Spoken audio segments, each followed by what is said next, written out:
Oh my god, look at that. I forgot to heal. Hello YouTube, and welcome to my new challenge. Ever wondered what Pokemon would feel like in real life? So just like Pokemon Go, by the time you download the app, every cheater in town is level 40 and all the gyms are taken. So today, we're going to find out if I can beat Pokemon SoulSilver with every enemy at level 100. Here's how it's going to go. Every trainer is going to have his Pokemon at level 100. I know what Pokemon the enemy has because it's basically the fully evolved level 100 version of their original Pokemon.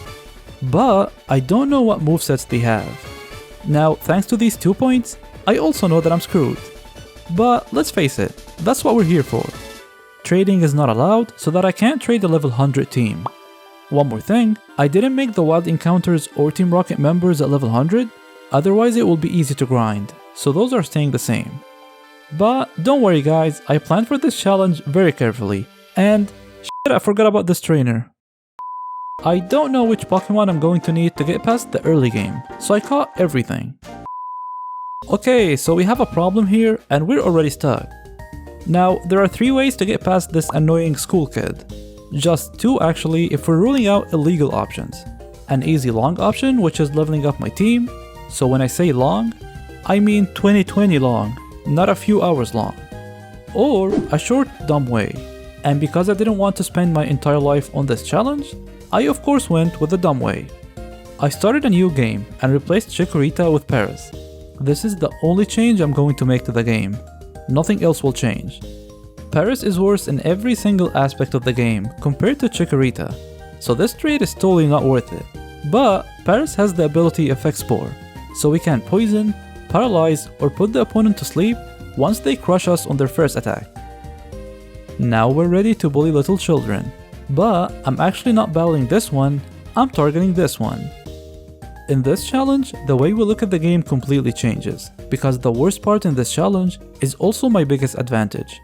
Facing level 100 Pokemon gives you a lot of experience. Now, let's say I'm able to take down one, but only one level 100 Pokemon. This makes every trainer that has a single Pokemon a high priority for me. Those I need to utilize carefully to level up my important Pokemon. After my 1 millionth attempt, I found out that Paras was absolutely useless because this Raticate knows Endeavor, Assurance, Super Fang, and Double Edge. And luckily, he goes for Endeavor more often than not. And since his HP is 100 times greater than mine, it fails.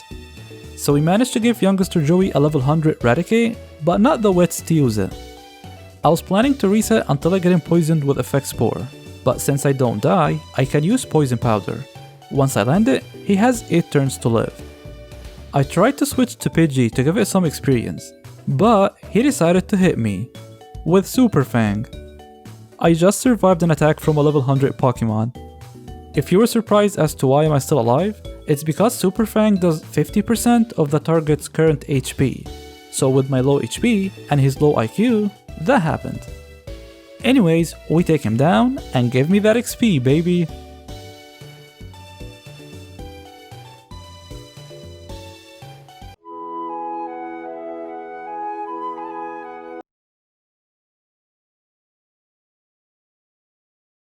One eternity later. I usually never do this, but I took his phone number, because leveling up against this buffoon will make it easier for me. Now comes the main problem. This time we're battling against more Pokemon, but same IQ. Pidgeot has Roost, Tailwind, Mirror Move, and Air Slash. Only one of them can hit us as long as I watch out for Mirror Move. So you can guess which move he didn't start with. I need to keep Ladybug, Pidgey, and Paras alive as long as possible, because I can get the enemy confused using Ladybug, lower their accuracy using Pidgey, and completely mess them up using Paras. I managed to get Pidgeot poisoned and confused. It hit itself 4 times in a row, and this Weedle only peed itself twice. Next is Raticate. I know how his AI works from the previous trainer, and bug types make them go for random moves, for some reason. Luckily, that happened. He goes for Endeavor as I go for Poison Powder with Paras. Perfect, now I need to survive long enough and I can finally win this. He takes down 2 of my Pokemon, but luckily on Ladybug's turn, he kept going for Endeavors and Super Fangs. so I was able to take him down with only Pidgey alive. I didn't even get experience for this one, but it doesn't matter, I'm excited that I won. Now I can reach the next town. There are 2 Pokemon coming up that I want to catch, Ghastly and Dunsparce. I caught 2 Ghastlies from Sprout Tower, and then went to the Dark Cave and wasted my teenage years looking for a Dunsparce. 52 Zubats later, I found one. I know this challenge looks really difficult, but I think we can make it. We're not gonna make it! Of course, in the remakes, I can't challenge Falkner without defeating the Elder first. And boy was that tower fun. Okay, so the plan here is not to defeat him, but to try to get experience. Their victory bills have the contact move Leaf Blade, so I was able to put it to sleep with Effect Spore, then use Curse with one of my Ghastlies, and sacrifice other Pokemon until it goes down. Curse should take it down in 4 turns, so this is almost always guaranteed. All I wanted to do is take down his first Pokemon and give the soul experience to the Ghastly. With almost 5000 experience per battle, soon enough I was able to reach to level 40, where I learned Destiny Bond. Notice that I don't evolve the Ghastly, otherwise Hunter learns it at level 50. So, now what? I will catch 3 Mareeps from Route 32, this grass patch right before the annoying guy who wouldn't let us pass. After all this prepping, this is the time where I need to get really lucky. My level 40 hunters are now fast enough to outspeed the victory bills, once they get paralyzed, so I need them to get paralyzed from static 3 times in a row. But I also need to take down the first Pokemon with Curse, otherwise I will run out of Pokemon myself. To get to the Elder we have 3 more forest battles, but if we choose them correctly, 2 of them only have 1 Pokemon, and those are easy with Paras. This leaves the Elder. His victory bell is the only one that starts with Sweet Scent. Why, you ask? I have no idea, I stopped asking logical questions. After putting him to sleep, it was only a matter of time before he goes down to Curse and Confuse Ray. I managed to take it down without any of my Pokemon dying, so this was great. I now need the next 2 Pokemon to get paralyzed. For some reason, if I have one of my Mareeps out, he will go for Noctowl second, because again, logic. I managed to get it paralyzed with my Flaffy. Perfect, that means this one is down. I got really unlucky with his last victory bell. I was only able to get it paralyzed on my second last Pokemon, so I only had Hunter left.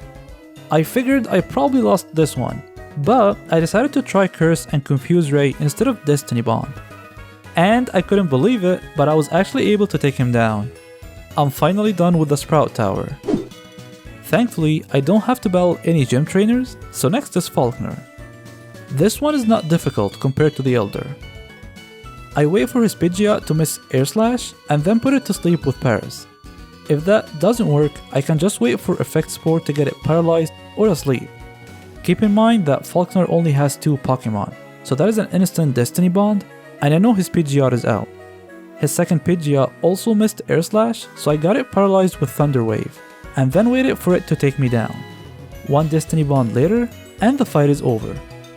I never thought I would be excited to get the first badge, but this did give me hope, even though it took really long. Believe it or not, I actually want the Togepi egg. If what I have in mind works, this Pokemon will have a huge role.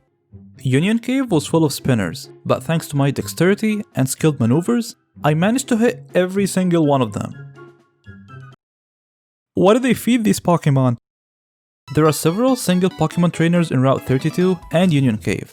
That is perfect, but I decided to save them for later, once I figured out my team. For now, let's head on to the next gym badge. The twins weren't actually bad. Ledian likes to go for agility, I guess because it's psychic? That will show me. And my hunters are actually faster than their Ariados. The speed on that thing is insane. It helped that Hunter can survive 2 Bug Buzz attacks from Ledian, as I waited for it to go down to Curse.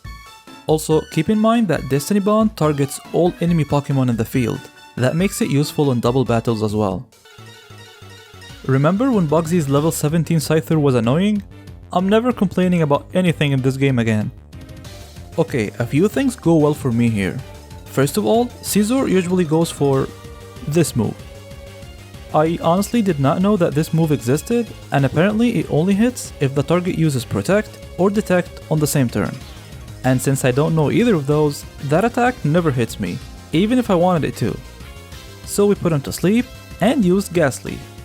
Yep, I got me a third one, and I was too lazy to level it up, so we take this one down with Curse. Watch this. Apparently I hurt Scizor so bad, Bugsley actually healed it. With a super potion. These trainers do not deserve those Pokemon. We take him down. Now all I need is for Beedrill to get paralyzed. His last Pokemon Butterfree is actually guaranteed, as you'll see why soon. We finally land Static, so one Destiny Bond, and he's gone. Only Butterfree is remaining, and she can only attack me with Bug Buzz, which I can survive. Otherwise it goes for Safeguard, Tailwind, Captivate, you're killing me, and not the right way. Bugsy finally decided to attack me before I ran out of Destiny Bonds, and with that, we take him down.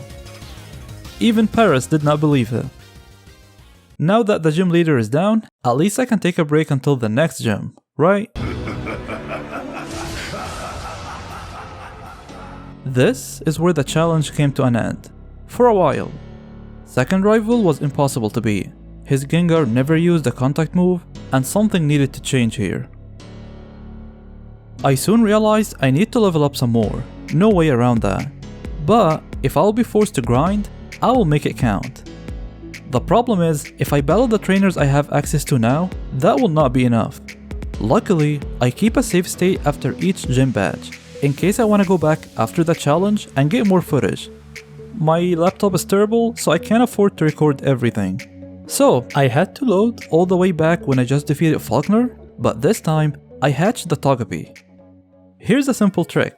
If you want your egg to be ready before Bugsy, use a non-stick pan. You did not expect that, did you? Then, instead of beating Bugsy, I kept losing to him after defeating his first two Pokemon. This way, I get infinite XP from level 100 Pokemon. The thing is, in order to evolve Togepi, I had to increase its happiness. So, we did everything you would do to someone you love. Had them battle their own kind, gave them drugs, forced them to walk day and night. Surprisingly, it evolved at level 44. Man, that Togepi hated me. I actually had it evolve at level 2 before. Since I can challenge the rival before defeating Bugsy, I was able to check every few levels. At level 51, and thanks to the speed EVs from all the useless Magikarps, I of course was still not able to outspeed the level 100 Gengar. But I was able to survive his attack. Sometimes. When I do survive, I go for Yawn. This is guaranteed to hit, but only puts the Pokemon to sleep on the next turn. So Togetic is dead, and its job here is done. Now it's time for Hunter to take down the Gengar. And since the rival has 3 Pokemon in this battle, I need to take it down with Curse and Confuse Ray. Next is Typhlosion. He loves killing me with Double Edge, so good news, I was able to get him paralyzed with Fluffy. More good news, that means he's dead. Only Crobat is remaining, and... I won! I won! I won! And I let Fluffy evolve this time. I need to take down Bugsy again, but I want to show you guys a trick that I'll be using often to take down 2 Pokemon with 1 Hunter. It has to do with how Destiny Bond works. So, let's say I'm waiting for a Pokemon to go down to Curse, in this case it's a Scizor. If I use Destiny Bond on the last turn, wait for it to go down, and then wait it for Beedrill or the next Pokemon to take me down, Destiny Bond will apply on Beedrill. And I take down a free Pokemon with me, even though I never got a chance to attack. Some of you might not know this, but that is how Destiny Bond works. If the last move you use is Destiny Bond, the poor thing attacking next is going down, no matter who did what before.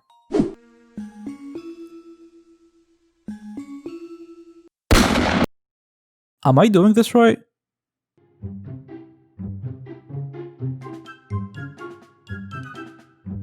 You're learning that. Remember when Whitney used to be annoying? Okay, I'll stop using that joke. With my current team and how overpowered Destiny Bond is, taking down a team of 2 Pokemon is not too difficult. Her Clefable can start with Minimize, so that's when I use Encore, put it to sleep before her evasion gets out of control, and then wait for it to die to Curse, and Confusion. All good so far. On the last turn, I use Destiny Bond as I wait for her stupid cow to attack me. We managed to make it to the next town, so we get a warm welcome by the rival. Now that I have Quick Claw, starting first is not a problem. I put him to sleep thanks to Quick Claw, and this way I get to save my Togetic for later. The rival has 4 Pokemon this time, and I need to take down 2 of his Pokemon with Curse, which means I need to put his 3rd Pokemon to sleep. With Gengar put to sleep, I was able to take him down with Curse and Confuse Ray. Thanks to the Destiny Bond trick, that means I guarantee to take down the 2nd Pokemon, his Magneton. And this is when I need to bring out Togetic to try to put his Crobat to sleep. But I need to survive his first attack. His Crobat is different this time. It likes to start with Mean Look against Togetic. You would think that's a good thing, right? It actually isn't. If he traps me with Mean Look and I survive the next attack, I'll just be wasting the sleeping turns without being able to kill him because I'm too weak, and I can't switch because of Mean Look. So what I actually have to do is protect it and waste that turn instead of going for Yawn. Once that happens, I bring out my 2nd hunter, wait for it to die to Curse and Confusion. As long as I make sure I go for Destiny Bond on Crobat's last turn, I guarantee that this fight is over. Typhlosion is last, and I take it down after it grills me to death. The next gym section was not too bad. It was terrible. And next is Morty with the most diverse team of 4 Gengars. It is almost like he's been watching my videos. Usually, it doesn't matter the Pokemon I'm against, as much as the number of Pokemon that the opponent have. Morty also has 4 Pokemon just like the rival, which means 2 must go down to Curse, and 2 are freebies. Once again, Quick Claw saves my Togetic, since I put the opponent to sleep with Hunter, and the rest of the plan you guys should be familiar with by now.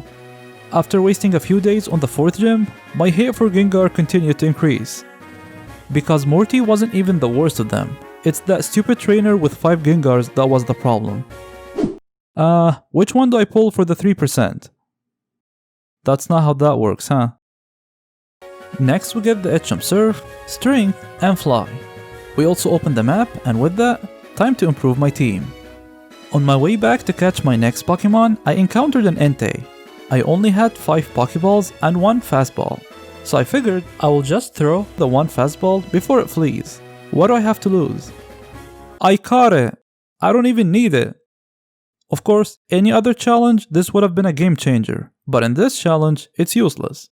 Speaking of useless things, did you know that if you headbutt that exact location, absolutely nothing happens? What? I said it was useless. Next comes the one Pokemon that can make this challenge possible, Smeargle. If you put it to sleep and catch it before it attacks, you can save sketch before Smeargle uses it, or you can have it sketch the move you want, your choice. I know exactly what I want to teach Smeargle, and I'm only missing 1 Pokemon that I need to complete my Smeargle's moveset. So, I catch the missing Pokemon, and then head on to battle some Dittos. Ditto is great here, since I can use it to teach Smeargle moves that my Pokemon know. The move deleter in Blackthorn City can make this easier as well. I need Smeargle to be as high level as possible before the Elite Four, so now is a great time to battle all the trainers that I intentionally dodged before, in order to level it up. Especially if I use the trick where I die after taking down a few of their Pokemon. Some might call dying multiple times in a battle a trick, I call it a Wednesday. You've seen how I can handle trainers with 2 to 4 Pokemon. Chalk was pretty easy. Even as a level 100, he was still a joke. But instead of putting his Vital Spirit Primeape to sleep, I got it confused with Sweet Kiss. He managed to kill my first hunter as I take it down with Destiny Bond, but turns out he still starts with Mind Reader with his Poliwrath. So I got a chance to use Destiny Bond, and this one is over. Next is Jasmine, and she has 3 Pokemon. I'm still using Hunter with Quick Claw, but luckily her Magneton loves to go for Zap Cannons, which often misses. So I was able to take down the first one with Curse. Next is Steelix, which is great because Hunter outspeeds it. I was so close to taking it down with Curse using the same Hunter, but I get unlucky on the last turn, and it took us both down. No worries though, because her last Magneton decides to start with Zap Cannon, misses, and that gave me a chance to go for Destiny Bond with my second Hunter. Thanks to my moderate IQ, and the lack of theirs, I was able to take down both gym leaders, and we now have 6 badges. We're almost done with Johto, but now before we take care of some trash. Boy am I gonna have fun at the Pokemon League. Speaking of trash, time to challenge Price. The one advantage I have against him is that his Dugongs love to go for dive against my hunters, so I have a free turn to switch if they do manage to attack. This helped me paralyze his first Dugong before it died to Curse. I outspeed his Piloswine, and his last Dugong went for dive. He did not see that one coming, as I go for one last Destiny Bond. Next we get Bright Powder and head on to the final gym. This is one of the few challenges where Claire can actually call herself a Dragon Master. The start was easy. Her Gyarados missed Hydro Pump, so I was able to put it to sleep. And I was able to eventually take it down. Thanks to how Destiny Bond works, her first Dragonite goes down as well, but her Dragonites were brutal. They had Dragon Dance, Hyper Beam, Outrage, and Wing Attack, and Togetic can't even survive Wing Attack. So I had to rely on Outrage to get him confused. The problem was to find enough Pokemon alive to last that long. Finally her Kingdra, and she missed Hydro Pump, allowing Parasect to use Spore. So I switched back to Hunter and used Destiny Bond, winning me the fight. Out of all my attempts, I did not think I was going to win this one, but we did somehow, and I'll take it. Alright, fun is over. This is the point when things get really difficult, and it's time to use Smeargle. I've been using Smeargle throughout the challenge to try to get it to level 100 right before the Elite Four. It still took some leveling up, but I was able to make it, and now we're ready to challenge the rival. Can one level 100 Pokemon take down the rest of the game? We're about to find out. First, let me show you my Smeargle's moveset. Sneasel starts with Slash. If that crits, I'm definitely dead. In fact, if I get attacked by any one of them, I'm dead. So don't let that level 100 text fool you, the monkey's a glass cannon. I start by putting it to sleep using Spore, which I learned from my Paras. Next, I raise my speed stat using Agility, which I learned by leveling up my Pidgey. In most cases, I will only need one Agility to outspeed the opponents. I then go for Mind Reader that I learned from Chuck's Poliwrath. And finally, Sheer Cold that I learned from a seal that I caught earlier. This strategy relies on hitting fast and hitting hard, before the enemy gets a chance to do anything, because anything will kill me. I can't outmatch their Pokemon. I was glad this strategy worked with the rival because I didn't get a chance to try it before this battle. One-hit KO moves will fail if the user is lower in levels, so the earliest I can rely on it was at level 100. I did get unlucky a few times because they can wake up early and kill me. All I need is for them to remain asleep for 2 turns, so as soon as I get Mind Reader off, the opponent is dead. You would think it should be easier than that. With the rival down, now it's time to see how well this works against priority moves and Pokemon that don't sleep. Alright, good news, I outspit his Xatu. All those Magic Card battles finally paid off. Bad news, everything else. I managed to take down his first Xatu, Jinx, and Executor. Next is his Slowking and...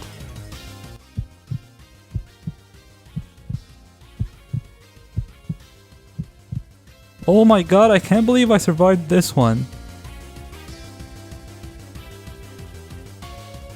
My only hope now is for Togetic to survive his Psychic as I go for Yawn. And I get exactly that. Hunter can now take him down with Destiny Bond. We got pretty unlucky here, but I'm glad it worked out. Next is Koga with his Insomnia Ariados. Funnily enough, his Ariados goes for Agility himself, 3 times. So by the time he was fast enough, he was dead.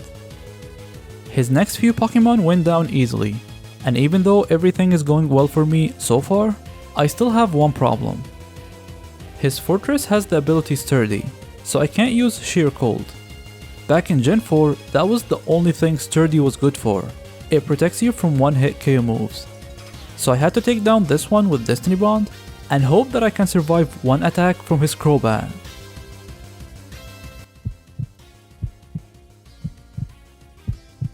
Not even close. I can see things going straight forward with Bruno. His Pokemon should either remain asleep, or I'm dead. Because fighting types versus a Smeargle? Needless to say, his Pokemon can one-shot me probably if he even missed their attack. Things go well with his Hitmontop. He doesn't have his annoying Detect and Priority moves. I actually don't even know what he has because I never got a chance to try it, which is something that I'm thankful for. I take down his first 3 Pokemon and make it to his Machamp. The cool thing about his Machamp is that I don't even need to put it to sleep. He has the ability No Guard, so any move will land. I just go straight for Sheer Cold and he's dead. Final Pokemon is Steelix. What is a Steel Pokemon doing with Bruno? Well, you could say the same about an Onix. Steelix also has Sturdy, so I can't use Smeargle here. Hunter can take this one down. Next is Karen. Karen's Pokemon order is not always the same, and honestly, it doesn't really matter.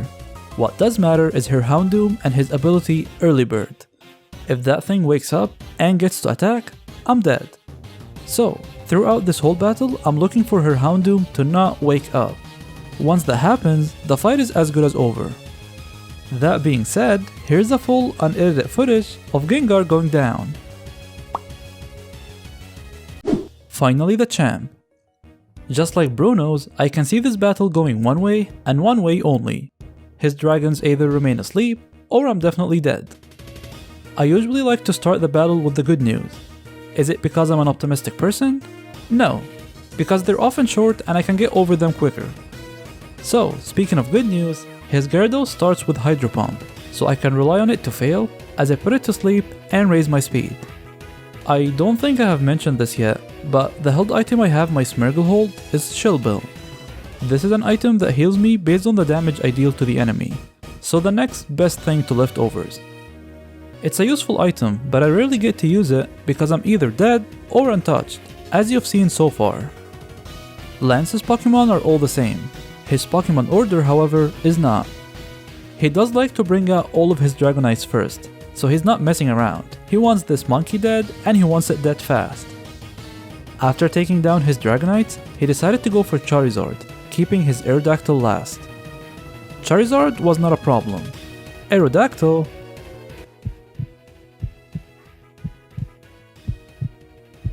And with that, we defeat the champion. With the national decks unlocked, time to improve my team. I go back to Goldenrod City and do something that I haven't done since I was a kid, catching bugs. This guy came third because he caught a Scyther. This noob second because he caught a Scyther. But I got first place because I caught a Scyther. With that totally deserved win, I get the Shiny Stone and evolved my Togetic to Togekiss. Kanto was actually really fun. Once again, I don't know if you would like to watch the Kanto region or not. Tell me if you'd like me to cover it in my future videos, because unlike my Smeargle, I can't read minds. Blue starts off with Executor, not known for its high speed, so putting it to sleep was easy. It gets better because it never wakes up. The first Pokemon is always the hardest, because I need several turns to raise my speed, and they can wake up at any turn. Next is a No Guard Machamp, which means it's dead 100% because I don't need Mind Reader. I was worried that Rhydon might know Sturdy, but I decided to trust my vast knowledge and went for Sheer Cold. I also looked it up online, we're good. Only half his team is remaining. Gyarados lowers my attack with his Intimidate, but joke's on him, I only need speed. The first time I reached his Arcanine, I was expecting him to kill me right away with extreme speed. Luckily, he either doesn't have it or chose not to go for it. I don't know what moves he has, and I'm glad I never had to find out. Finally, his Pidgeot. Even with agility, his Pidgeot still outspeeds me. What he covered in speed, he lacked in IQ, because he went for Mirror Move. So after it missed, I was able to put it to sleep. 2 turns later, and the last Kanto gym goes down. And now, the moment you've been waiting for. Red. I kept his Pikachu because of the held item Light Ball.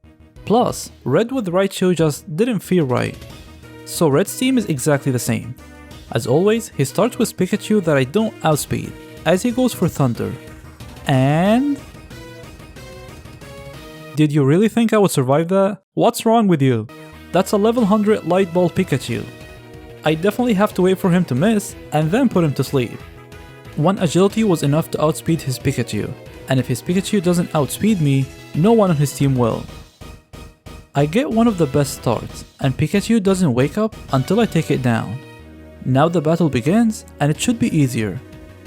His Pokemon order does not change, so by now, I know what to expect. His Charizard is next, and in case you haven't noticed, Smeargle has leftovers now. And I'm glad he does, because Hail would have been a problem. Shell Bill only heals me on attacking turns, and most of the time, I'm not attacking. Snorlax is next, and I've been waiting to watch his HP drop from full health ever since I realized I had a chance to reach red. Don't hold your breath. Next is Lapras. I almost gave myself a heart attack because I thought Blizzard becomes a priority move during Hail. It actually becomes an evasion by passing move, and thank God that's the case, or otherwise, this battle would have been a problem. Both his Lapras and Blastoise have Blizzard. I managed to use Mind Reader on his Blastoise without it waking up. You know what that means. Awesome. After struggling a little with Red, I managed to make it all the way to his Venusaur without a single Pokemon waking up. I guess when things go well, they really do go well. With his Venusaur, and luckily on my last Sheer Cold, I'm just kidding, I only have 6. And if you run out of them with the enemy still alive, then I don't know what's wrong with you. And with that, I was successfully able to torture myself to victory. I hope you guys enjoyed this one, and see you guys next time.